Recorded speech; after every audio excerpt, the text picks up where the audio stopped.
Please continue. It's like interesting conversations going on. I don't have anything to kick us off, so Matt? Yeah, I have a lot, but nothing really I'm going to start off with a bang, as it were, so I'll defer. Okay. Who else wants to go?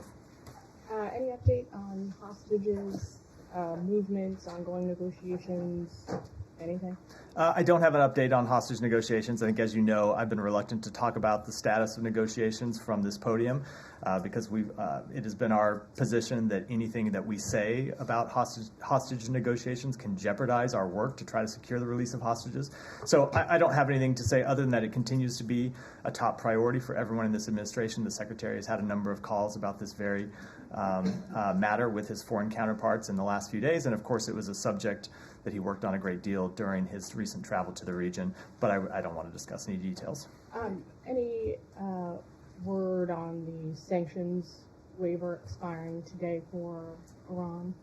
So I don't have a comment to give on the expiration of the waiver at this time, but I would remind you of a few things with respect to these waivers in general, and that is that, number one, there are 20 waivers that have been issued for the payment from Iraq for Iranian electricity imports.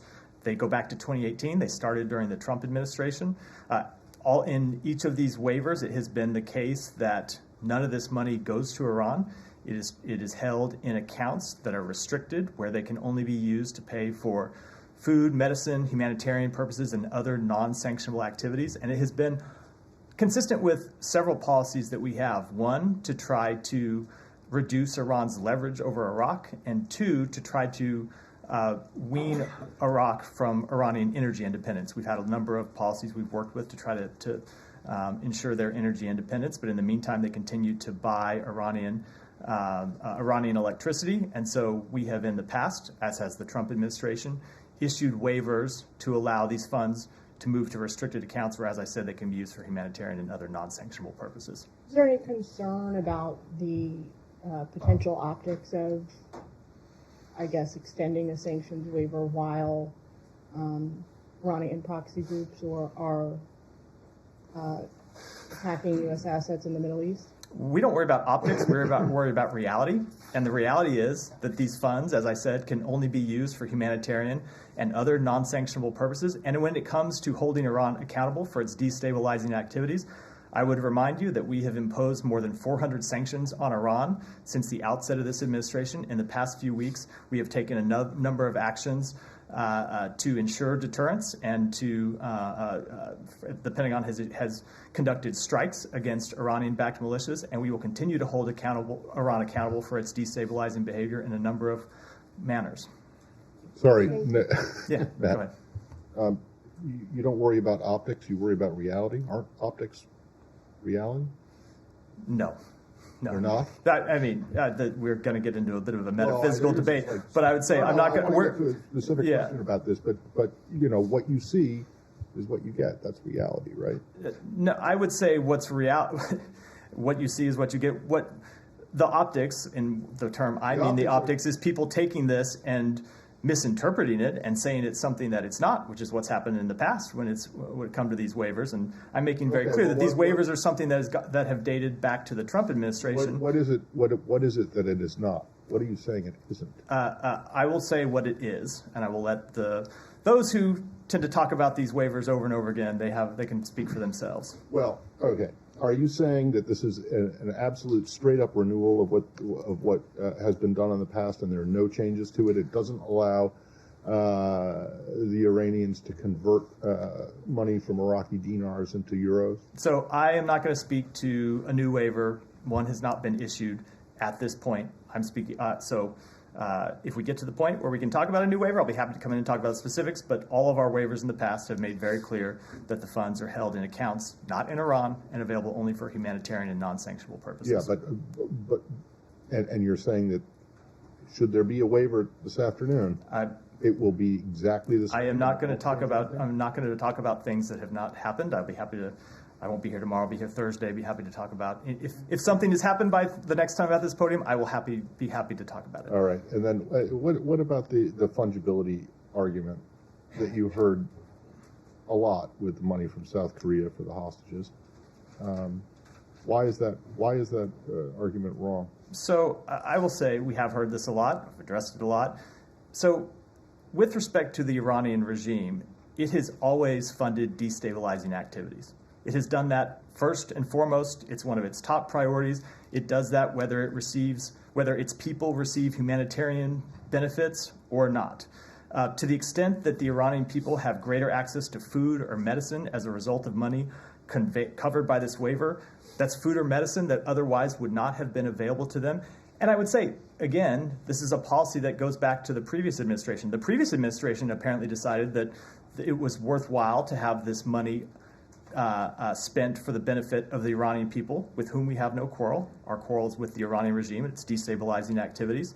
And so what we see is an Iranian regime that, whether these waivers are issued or not, whether their people benefit from these monies or not, continues to fund hostile activities. That has not changed.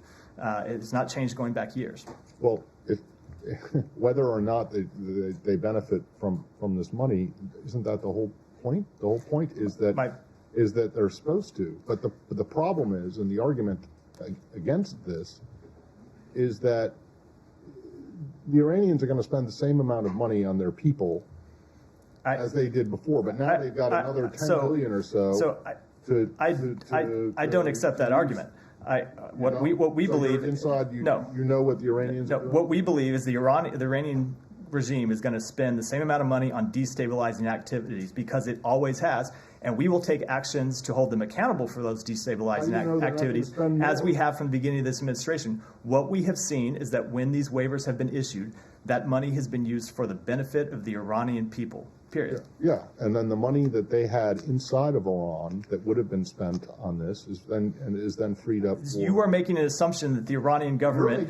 Let me finish. You are making an assumption when you say that the Iranian government is choosing the benefit of its people over funding terrorism and funding other destabilizing actions. That's not what we've seen. We've seen them. No, I'm not. I've seen them as a first priority fund destabilizing activities. We think increasing the amount of money that flows for the benefit of the Iranian people is something that's worthwhile. And again, this is not that money that was paid, that Iraq owes to Iran for electricity that Iran delivered. Yeah, but you're twisting it 180 degrees. The opposite of what I'm not saying that they're not going to spend any of this money on food and medicine, and that's all this money can be spent on. Yeah, but that means that they have X amount of dollars more in their own treasury that they can spend on destabilizing activities. Only if you assume they were going to fund food and medicine and other activities. And I'm saying that's not a necessarily correct assumption. They could make the choice to. You said that they were, and you said also that even if they are spending that money, that they're going to still fund destabilizing activities. I said their first priority is to fund destabilizing activities. So then why would you give them money? Because this money will not give them money. But why would you do this? I feel like we're arguing in circles here a little bit. Well, that's not for the first time. No, it's not, and this has gone back for several administrations now. Because I don't understand your argument that you can be so sure that none of this money is going to increase the amount of cash that Iran spends to destabilize the region. Because Iran does not, what we see is when making its choices for how to spend its money, the Iranian regime does not choose to feed its people first. Exactly. They choose to fund destabilizing activities first. They always have. As far as we can tell, they always will. So when looking at this money, we see the benefit to allowing these funds to move again to restricted accounts where they can only benefit the Iranian people. But all right. Go ahead, Jen. Understand how you can't see that. How you can't. And see I don't. The problem I don't understand how you can't. We don't understand each other, I think. I guess so. Go ahead, Jen. I don't think we're allowed to. I think we're stuck with each other. Go ahead. No, let me go. I'll come to you. Go. No. Jen had her hand up. I will come. I will come. Okay, going back to the hostages, though, the president gave some indication of optimism that a deal is going to be done. What is underpinning that optimism right now? Look, because we continue to work for it. We are always hopeful that we will be able to secure the release of not just first and foremost the American citizens, but all of the hostages that are held, certainly all the civilian hostages, the women and children who have been now prisoners for more than a month. So as long as there is a possibility to bring them home, we will work to do it. I just don't want to talk about the underlying details that leads us to believe there's still a possibility Can you to say return if them there's home. been any concrete movement towards that end, towards an agreement? There are ongoing discussions. I don't want to characterize where those And discussions can you are. say whether any sort of iteration of a deal would include all 10 Americans who are Again, I don't want to talk about what the contours of a deal might be before we've even reached an agreement. and Guys, I will let Jen finish. I will comment. is it still the case that there is not a formal assessment being done by the U.S. government into whether Israel is adhering to international humanitarian? As I said yesterday, we monitor the use of our weapons. We monitor all the actions that Israel takes as we monitor actions in any conflict, but I'm not going to speak to internal deliberations. But there's no formal assessment. There's not a formal assessment that's been made, and I'm not going to speak to internal deliberations inside the department. All right, now, Saeed. Thank you for your patience, such as it is. I can wait all day, no problem. A Hamas spokesman suggested that they will release 70 hostages for a 5-day pause. Would that be acceptable to the United States? I think you'll understand I'm not going to negotiate in public about such a sensitive matter. But this, I mean, on principle. You can ask it a bunch of different ways. I'm just not going to take a negotiation question Well, I from tell the you what, podium. can you update us on the status of the pauses? You know, we have had a pause or two. Is that ongoing, or did that stop? What's going on? I mean, from what we see and read and so on, there are no pauses taking place. There are pauses that are taking place. So this is something the Secretary pushed for when we were in Israel. He had very direct conversations with the Prime Minister about it. You saw him come out and talk about those conversations afterwards. And then over the week, 10 days after we left Israel, you saw Israel begin to implement pauses. And every day they announced pauses in areas to allow the evacuation of civilians along humanitarian corridors. We've said before, we think the pauses ought to be longer. We will continue to engage in conversations about that with the government of Israel. And, one more thing. I mean, since Sunday morning there, Saturday night here, we have not seen any figures released from Shifa Hospital because it's completely out of service. The last count was like 11,087 or something like that. Do you have any way of keeping track of the number of Palestinians killed? We don't. We don't have an accurate assessment or an assessment that we know to be accurate about the number of Palestinians who have been killed. But as the Secretary said last week, we know that far too many innocent Palestinian civilians have been killed. I understand, but with the hospitals out of service, are we likely to know what's going on? How many people have died? I don't know how I could speak to that from here. I want to ask about the West Bank, but I can wait. I mean, go ahead. No, go. Okay, on the West Bank, very quickly, there's a rampage going on by the army, by the settlers, and so on. Last night they went into Tulkarem, Jenin, and so on. They killed 12 Palestinians or 10 Palestinians. The number has exceeded 200 since October 7, and so on. I mean, just total destroy. Are you guys concerned? Are you doing anything to make sure that things don't really blow out of hand? We are very concerned about this issue. You've heard the Secretary speak to this. He spoke to it when we were in Israel, in fact. The Secretary has made very clear that we condemn extremist violence and harassment against Palestinians. He had a very direct conversation with the Prime Minister about it. What he said to the Prime Minister and other members of the Israeli War Cabinet is that the extremist violence against settlers is unacceptable, that we think the government needs to do more to rein it in, and they need to do more to hold people accountable, and we will be watching to see what steps they take. Okay, but it has accelerated since this conversation. I'm telling you, we expect them to take action, and we will be watching to see that they do. We'll go back to Bill. I told Livia I'd come to her next. On Shifa Hospital, I know you and others in the administration have spoken generally about information you have about hospitals and Hamas operating under them. Is the U.S. taking any steps to declassify, to share more information about what it has specifically regarding Shifa? So I don't want to talk about what we may or may not declassify before we take any action, just as I don't really want to talk about intelligence matters from the podium. As I said yesterday, as you heard the National Security Advisor say over the weekend, and as the Secretary has spoken to, we do know that Hamas has used hospitals as command centers and has buried its tunnels under command centers. And I want to say something about hospitals that number one, we want hospitals to be protected. We don't want to see any civilians, and certainly not babies in incubators or other vulnerable populations caught in a crossfire. We want Hamas to stop using hospitals as a command post. That would be the easiest way to solve this problem, if they would stop using the civilians that are in hospitals as humanitarian shields. But then I would also say that we want there to be safe evacuation for patients at hospitals so they can get out of harm's way. We would support an independent third party or respected third party to conduct those evacuations. We know the government of Israel would support such a step as well. They have said that they would support such a step. The question is, will Hamas allow patients to be evacuated from hospitals, or will they continue to use them as human shields? We think an appropriate step would be to support those evacuations so babies and other vulnerable populations are not in harm's way. Well, on that front, so one, has a third-party candidate been identified to effectuate those kind of evacuations? And then on the Hamas front, has the U.S. made an appeal through the Qataris or anyone else to do exactly what you just said? So we are in conversations with a number of humanitarian organizations and third parties about this very topic. I don't want to speak to those issues in detail, but it is very much something that we would support. And I will just say, generally, we have sent messages through the Qataris and through other counterparts in the region to Hamas that, of course, just as we've said they should release the hospitals, that they should allow evacuation of wounded civilians and stop using them as human shields. Specifically on the babies, just given the urgency and the fragility of the lives at stake there. I mean, conversations are one thing, but are you really pushing the gas pedal here? We could not agree more. Look, to state matters like, we do not control what Hamas does. We would like Hamas to just move out of the hospitals. As I said, that would be the easiest way to solve this issue.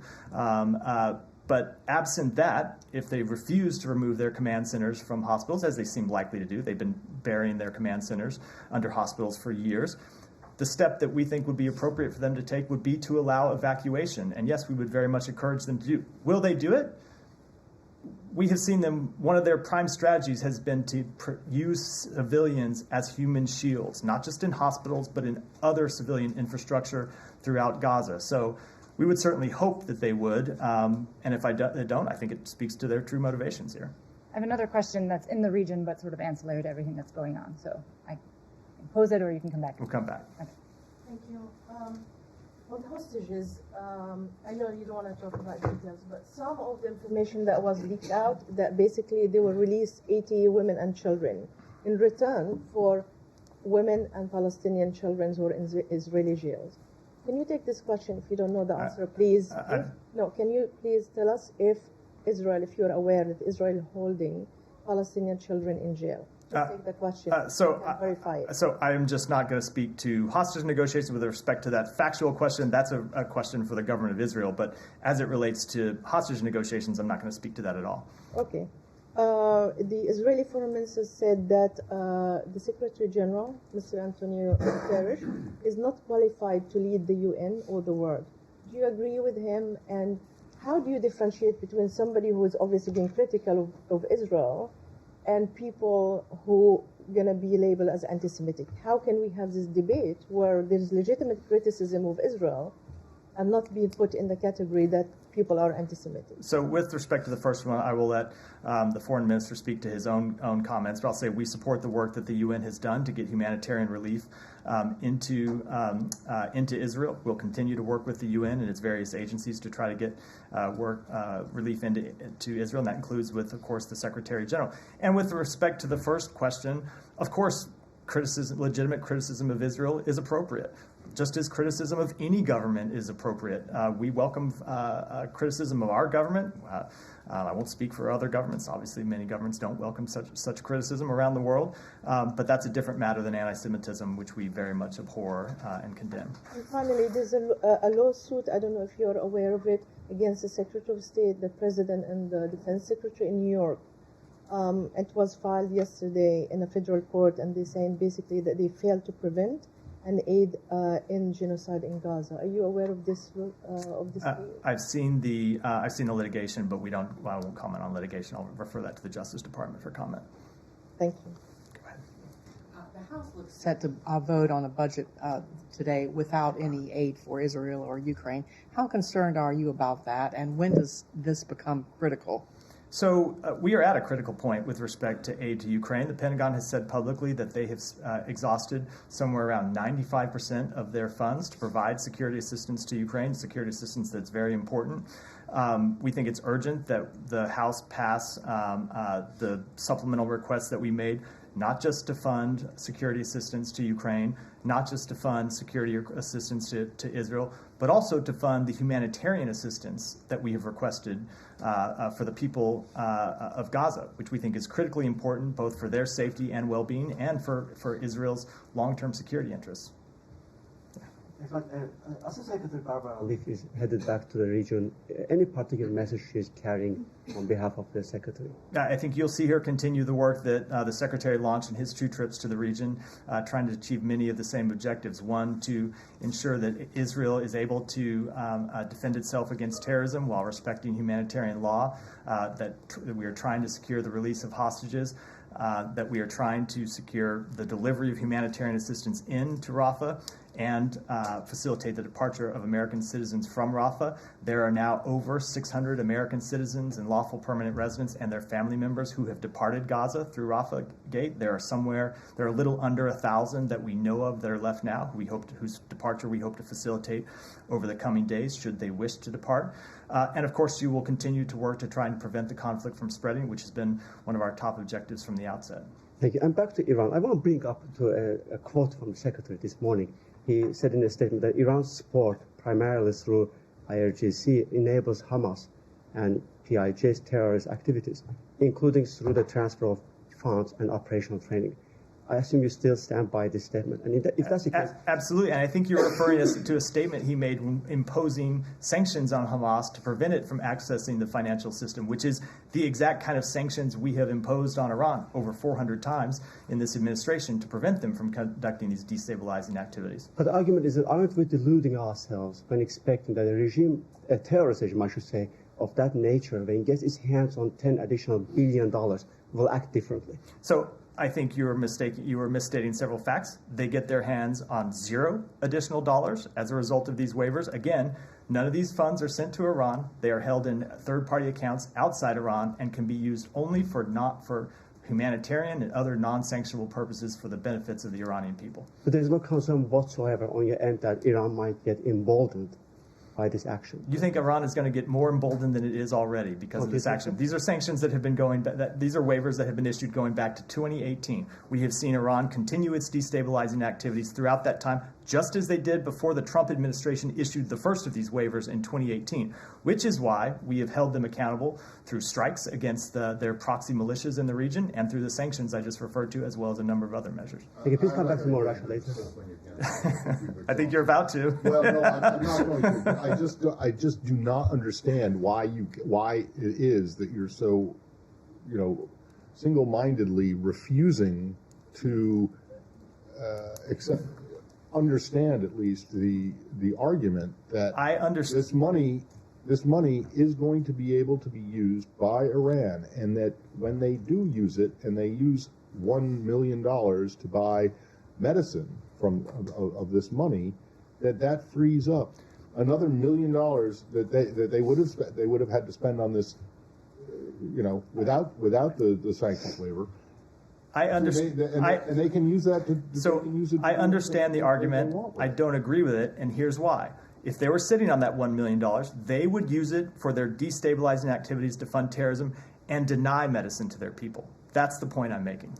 And so, to approve $1 million of, say, medical transactions that benefit the Iranian people, we believe those are benefits to the Iranian people that they would not have otherwise gotten. So it's just a lost cause, then. You're just saying that they're going to fund destabilizing activities regardless of whether you give them the waiver or not. I think they have shown that they are going to conduct destabilizing activities. They were doing it before 2018 when the Trump administration gave them the first waiver, which is why we have an entire set of policies to hold them accountable for those destabilizing activities. And part of our policy has always been not to penalize the Iranian people. There is no country in the world where we deny access to food and medicine and where our sanctions target food and medicine and other humanitarian goods to the people. That's true with respect to Russia. It's true with respect to Iran. It's true with respect to every country in the world, and it always has been. That is the policy of the United States.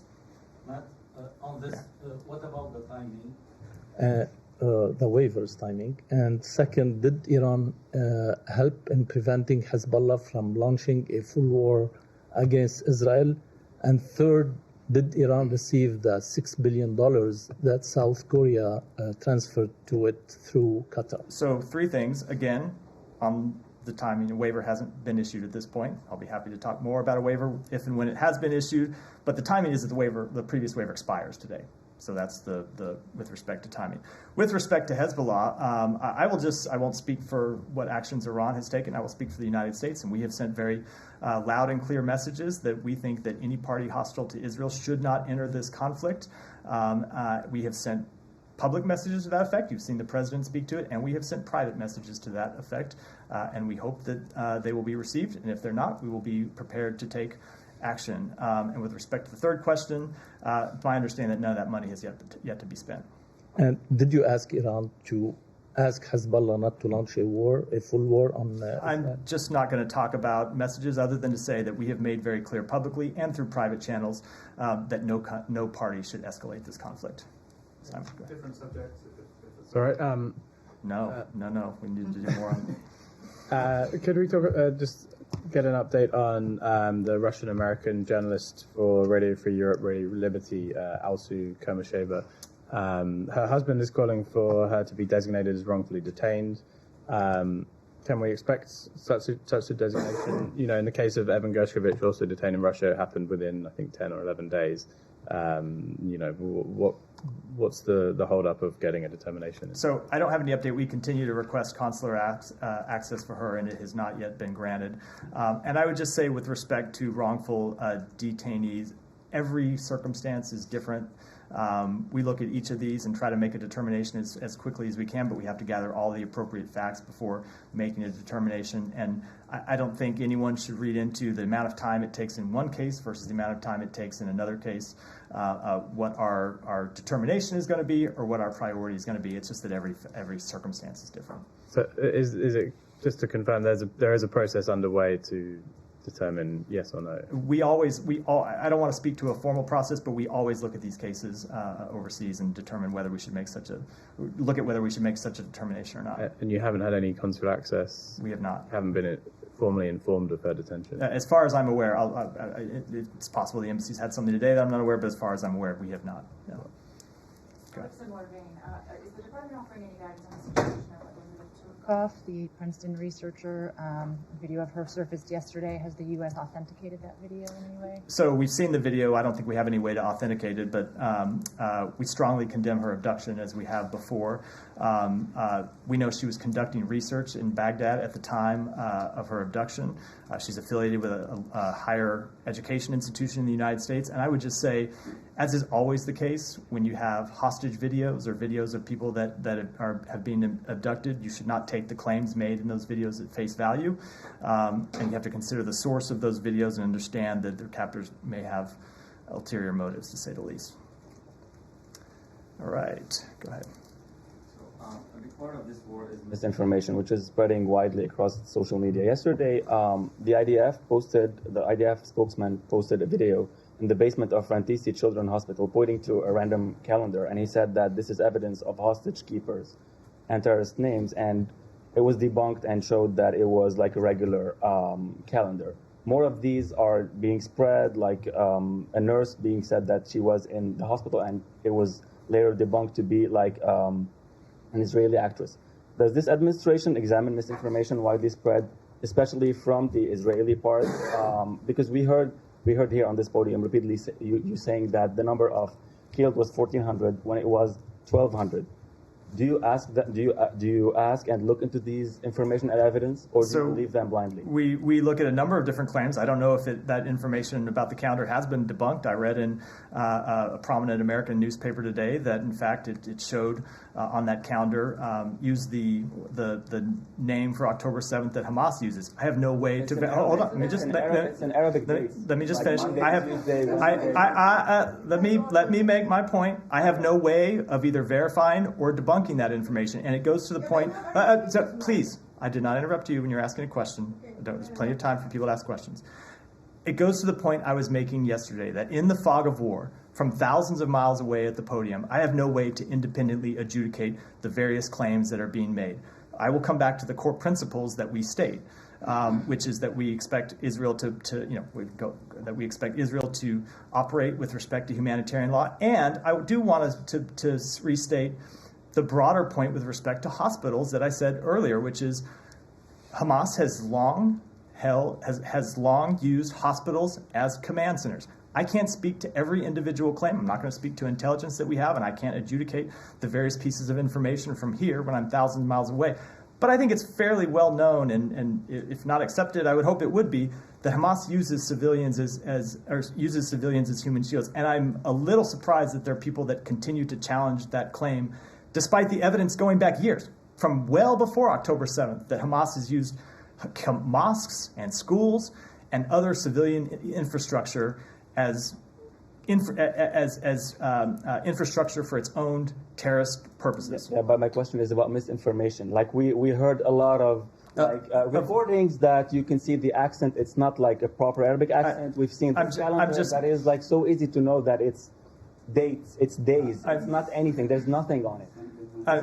I am just not able to speak to individual claims. Of course, we monitor all this and we try to reach our own factual determinations, as we do in any conflict. Okay, and on Lebanon, yesterday, a group of media journalists was a target to an Israeli airstrike on the southern borders of Lebanon. A month ago today, also an Israeli airstrike killed a Reuters correspondent. So do you have any comment on that? We mourn the loss of every civilian life in this conflict, whether they be Israeli, whether they be Palestinian, Lebanese, or citizens of any other country. And I've spoken to this before. We know that journalists put themselves in harm's way to bring the truth to people around the world. And we commend them for that activity. It's one of the bravest acts you can ask anyone to do. And of course, when a journalist loses their life, we are deeply sorry for that having occurred. Just come back to that disinformation question. You say that you can't adjudicate every example. This is very similar to a discussion we had about civilian losses in airstrikes as well. But just to point out that the department has, the Global Engagement Center that is constantly putting out material about governments around the world, doing disinformation, misinformation. Sure. Is that something that you would look at? And there's some examples there. There are other examples that have come out of the Israeli government. Hamas as well, but is that something? If we saw examples of disinformation, of course, it's something we would look at and call out. But you do have to remember the fog of war, and that in the fog of war, everyone makes mistakes. I'm not saying that's what happened here. As I said, I have no way to independently determine myself. But there is a difference between governments or individuals that make mistakes or that make claims that they then later have to update when new facts become available, and intentional, deliberate misinformation over a sustained period of time. I guess people might say you have these parts of the department that call out governments for misinformation, but it tends to be governments that you're adversaries, right? So I guess you could show some willingness to make those same judgments when it comes to your friends like Israel. So if we saw a sustained, deliberate misinformation campaign by Israel or any other government, of course we would call it out. I will say it tends to be not democracies with whom we are allies and partners that conduct misinformation campaigns, but authoritarian regimes. So I think it's natural that you will see us calling it out more in those circumstances, authoritarian regimes that don't have a free press to challenge the information being put out by the government. But if we see any kind of deliberate misinformation campaign, of course we would call it out with respect, if it had, no matter who it was. Okay, Alex, go ahead. Yesterday I asked you about a Russian delegation, particularly Russian Deputy Prime Minister, who will be present at the summit, at the Leader Summit in San Francisco. Turns out it is Alexei Overchuk who got sanctioned by the EU last December for Russia's brutal actions in Ukraine. Do you have any issue with the fact that a EU-sanctioned Russian official will be in the same room with the president? And so I will let the EU speak to their sanctions. I will say that as the host of APEC, we have a responsibility, we take our host obligation and responsibility, and that includes hosting officials from all the members of APEC, but we do it consistent with U.S. sanctions policy and rules and regulations. But you don't consider this as a violation of EU sanctions? I'm not going to get into technical sanctions questions. I will say we have an obligation as the host. There are a lot of, we attend, one of the things about diplomacy is you attend a lot of meetings with people whose policies you object to, and sometimes you object to things that they've done, but we have a responsibility to conduct diplomacy on behalf of the United States. Thank you. My second question on Karabakh, ahead of tomorrow's congressional hearing, I'm just wondering if you have any preview of what you guys going to say in terms of the future of Nagorno-Karabakh. You have Azerbaijan on one hand celebrating the victory surrounded in a town surrounded by Russian army. You have Armenia is being bullied by Russia every single day, saying that can't go anywhere, I'm not going to go anywhere. So is there any happy ending there in your opinion? I will just say what I've said before. I don't want to speak to the meeting that's going to happen tomorrow, but I'll say that we continue to believe that people who have left Nagorno-Karabakh have the right to come home if they wish to do so, and that's a right that should be upheld. Go ahead. Okay. I asked Vedant the other day when you were in Asia, then I asked the European desk, and I want to ask you too. Do you consider the occupation of Cyprus by your allies, the Turks, an occupation or something else? I'm sure you know the answer they gave me. They said to me, we believe the sovereignty and territorial integrity of all countries should be respected and protected. But they don't say if there is, if the occupation of Cyprus is an occupation. What is your position? So we believe that we support Cypriot-led, UN-facilitated efforts to reunify the island as a bizonal, bicommunal federation with political equality to benefit all Cypriots as outlined in relevant UN Security Council resolutions. That has been the longstanding policy of the United States going back years. There is an occupation, you know that. Again, this is an issue we think that needs to be resolved through UN-facilitated efforts to reunify the island. Thank you so much. Yeah, go ahead. Thank you. I have two questions. 2+2 ministerial meeting in India. After that, Vinay Quatra, Indian Foreign Ministry official, stated of stable Bangladesh for the Indian subcontinent and raised concern over a rise in extremism with third country intervention. What will be really danger for India as well as for USA? Will you differ from such Indian stance on Bangladesh? I just don't have any comment on that. And I have the second one. While U.S. envoy repeatedly calling for dialogue between parties, ignoring the street violence between BNP Jamaat-led blockade, can the U.S. guarantee the end of such violence by BNP Jamaat, given past record of such violence by same group in Bangladesh? So we have consistently said that we believe elections in Bangladesh should be free and fair and open, and they should take place free of violence. Thank you so much. Go ahead. No, go behind you. Thank you. The Biden administration has been very clear about their China strategy and the hope to stabilize relations and reopen regular lines of communication in the near term. Can you speak more to what the goal and hope of this administration is for the U.S.-China relationship in the longer term? So we have, you're right, we have the short-term project, which we started in June, really, when Secretary Blinken traveled to Beijing, was to reestablish the ability to have conversations. But that was not a goal in itself. It was a goal so we could, number one, manage big geostrategic issues and make sure that when conflicts do arise, that we can talk to each other and make sure that we are both avoid miscalculation. But it's also was to make tangible progress on bilateral issues between the two countries. You saw the secretary when he was in Beijing, and then with his meetings with Wang Yi in Jakarta and his meetings with Wang Yi here just afterwards, press on several tangible issues. Making progress on fentanyl is one, to stop the export of precursor chemicals from China that are turned into fentanyl and have killed millions and millions of America. Reestablishing military-to-military ties is another. The Secretary has pressed very hard for both of those. And it is that exact type of bilateral issue that we are looking to make progress on, as well as an ability to work together to reduce tensions on larger strategic global issues. Go ahead. No, behind. Go ahead. Yeah. Me? No, behind you. I have a question on Russia. Two questions. First, if there are any contacts planned between the U.S. delegation to APEC and the Russian delegation, And another question, on the recent interview by Russian Deputy Foreign Minister Sergei Ryabkov, who said that while Russia doesn't intend to push relations between Washington and Moscow into abyss, it doesn't rule out that Washington can either lower diplomatic level or break the relations. I don't understand. What do you mean lower the? What do you mean lower the diplomatic level, or? Maybe pull out ambassador or. Oh, I don't want to speak. I don't want to speak to that. I will say, with respect to the first question, there are no. I'm not aware of any meetings scheduled between us and the Russian government at APEC. Go ahead.